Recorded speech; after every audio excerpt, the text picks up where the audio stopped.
The Giver, Chapter 16, page 121. Jonas did not want to go back. He didn't want the memories, didn't want the honor, didn't want the wisdom, didn't want the pain. He wanted his childhood again, his scraped knees and ball games. He sat in his dwelling alone, watching through the window, seeing children at play, citizens bicycling home from uneventful days at work, ordinary lives free of anguish because he had been selected, as others before him had, to bear their burden. But the choice was not his. He returned each day to the annex room. The giver was gentle with him for many days following the terrible shared memory of war. There are so many good memories, the giver reminded Jonas, and it was true. By now, Jonas had experienced countless bits of happiness, things he had never known before. He had seen a birthday party with one child singled out and celebrated on his day, so that now he understood the joy of being an individual, special, unique, and proud. He had visited museums and seen paintings filled with all the colors he could now recognize and name. In one ecstatic memory, he had ridden a gleaming brown horse across a field that smelled of damp grass and had dismounted beside a small stream from which both he and the horse drank cold, clear water. Now he understood about animals. And in the moment that horse turned from the stream and nudged Jonas's shoulder affectionately with its head, he perceived the bonds between animal and human. He had walked through woods and sat at night beside a campfire. Although he had, although he had, through the memories, learned about the pain of loss and loneliness, now he gained, too, an understanding of solitude and its joy. What is your favorite? Jonas asked the giver. You don't have to give it away yet, he added quickly. Just tell me about it so I can look forward to it, because I'll have to receive it when your job is done. The giver smiled. Lie down, he said. I'm happy to give it to you. Jonas felt the joy of it as soon as the memory began. Sometimes it took a while for him to get his bearings, to find his place, but this time he fit right in and felt the happiness that pervaded the memory. He was in a room filled with people, and it was warm, with firelight glowing on a hearth. He could see through a window that outside it was night and snowing. There were colored lights, red and green and yellow, twinkling from a tree which was oddly inside the room. On a table, lighted candles stood in a polished golden holder and a cast of soft, flickering glow. He could smell things cooking, and he heard soft laughter. A golden haired dog lay sleeping on the floor. On the floor, there were packages wrapped in brightly colored paper and tied with gleaming ribbons. As Jonas watched, a small child began to pick up the packages and pass them around the room to other children, to adults who were obviously parents, and to an older, quiet couple, man and woman, who sat smiling together on a couch. While Jonas watched, the people began one by one to untie the ribbons on the packages, to unwrap the bright papers, open the boxes, and reveal toys and clothing and books. There were cries of delight. They hugged one another. The small child went and sat on the lap of the old woman, and she rocked him and rubbed her cheek against his. Jonas opened his eyes and lay contentedly on the bed, still luxuriating in the warm and comforting memory.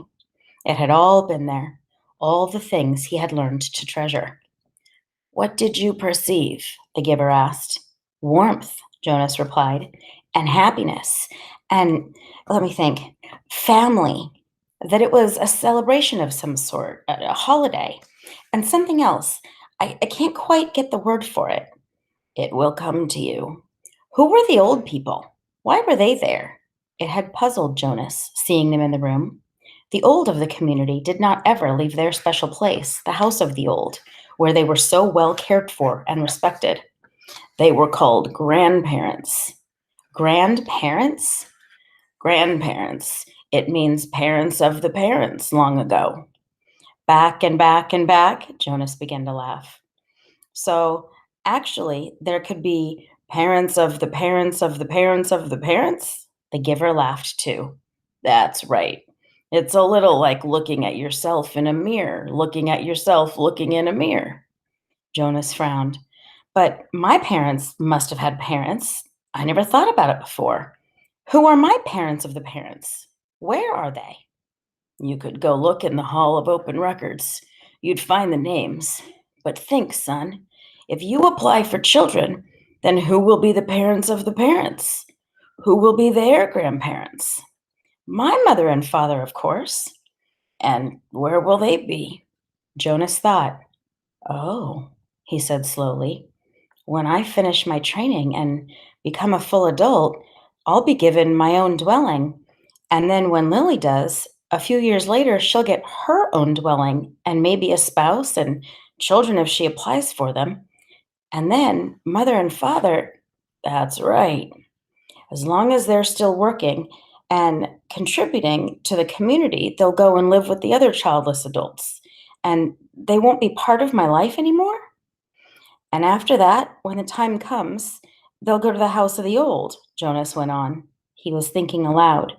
And they'll be well cared for and respected. And when they're released, there will be a celebration, which you won't attend, the giver pointed out. No, of course not, because I won't even know about it. By then, I'll be so busy with my own life. And Lily will too. So our children, if we have them, won't know who their parents of parents are either. It seems to work out pretty well that way, doesn't it? The way we do it in our community, Jonas asked. I just didn't realize there was any other way until I received that memory. It works, the giver agreed. Jonas hesitated. I certainly liked the memory, though I can see why it's your favorite. I couldn't quite get the word for the whole feeling of it, the feeling that was so strong in the room. Love, the giver told him. Jonas repeated it. Love. It was a word and a concept new to him. They were both silent for a minute. Then Jonas said, Giver? Yes. I feel very foolish saying this. Very, very foolish. No need. Nothing's foolish here. Trust the memories and how they make you feel. Well, Jonas said, looking at the floor, I know you don't have the memory anymore because you gave it to me, so maybe you won't understand this. I will. I'm left with a vague wisp of that one, and I have many other memories of families and holidays and happiness, of love. Jonas blurted out what he was feeling. I was thinking that, well, I can see that it wasn't a very practical way to live, with the old right there in the same place where maybe they wouldn't be well taken care of the way they are now, and that we have better arranged way of doing things. But anyway, I was thinking, feeling actually that it was kind of nice then. And I wish we could be that way and that you could be my grandparent. The family and the memory seemed a little more, he faltered, not able to find the word he wanted. A little more complete, the giver suggested. Jonas nodded. I liked the feeling of love, he confessed. He glanced nervously at the speaker on the wall, reassuring himself that no one was listening. I wish we still had that, he whispered. Of course, he added quickly, I do understand that it wouldn't work very well and that it's much better to be organized the way we are now. I can see that that was a dangerous way to live. What do you mean? Jonas hesitated. He wasn't certain, really, what he had meant. He could feel that there was risk involved, though he wasn't sure how. Well, he said finally, grasping for an explanation, they had fire right there in that room. There was a fire burning in the fireplace, and there were candles on a table. I can certainly see why those things were outlawed.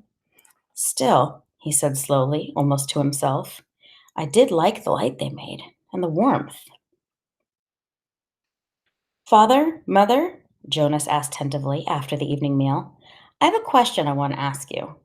What is it, Jonas? His father asked. He made himself say the words, though he felt flushed with embarrassment. He had rehearsed them in his mind on the way home from the annex. Do you love me? There was an awkward silence for a moment. Then father gave a little chuckle. Jonas? You of all people. Precision of language, please. What do you mean? Jonas asked. Amusement was not at all what he had anticipated. Your father means that you used a very generalized word, so meaningless that it's become almost obsolete, his mother explained carefully. Jonas stared at them. Meaningless? He had never before felt anything as meaningful as the memory. And of course, our community can't function smoothly if people don't use precise language. You could ask, "Do you enjoy me?" The answer is yes, his mother said. Or, his father suggested, "Do you take pride in my accomplishments?" And the answer is wholeheartedly yes. "Do you understand why it's inappropriate to use a word like love?" Mother asked. Jonas nodded. "Yes, thank you, I do," he replied slowly. It was his first lie to his parents. "Gabriel," Jonas whispered that night to the new child. The crib was in his room again. After Gabe had slept soundly in Jonas' room for 4 nights, his parents had pronounced the experiment a success and Jonas a hero. Gabriel was growing rapidly, now crawling and giggling across the room and pulling himself up to stand. He could be upgraded in the nurturing center, Father said happily, now that he slept. He could be officially named and given to his family in December, which was only 2 months away. But when he was taken away, he stopped sleeping again and cried in the night. So he was back in Jonas's sleeping room. They would give it a little more time, they decided. Since Gabe seemed to like it in Jonas' room, he would sleep there at night a little longer, until the habit of sound sleep was fully formed. The nurturers were very optimistic about Gabriel's future. There was no answer to Jonas's whisper. Gabriel was sound asleep. "Things could change, Gabe," Jonas went on. "Things could be different. I don't know how, but there must be some way for things to be different. There could be colors. And grandparents," he added, staring through the dimness toward the ceiling of his sleeping room. "And everybody would have the memories." "You know about memories," he whispered, turning toward the crib. Gabriel's breathing was even and deep. Jonas liked having him there, even though he felt guilty about the secret. Each night he gave memories to Gabriel, memories of boat rides and picnics in the sun, memories of soft rainfall against window panes, memories of dancing barefoot on a damp lawn. "Gabe," the new child stirred slightly in his sleep. Jonas looked over at him. "There could be love," Jonas whispered. The next morning, for the first time, Jonas did not take his pill. Something within him, something that had grown there through the memories, told him to throw the pill away.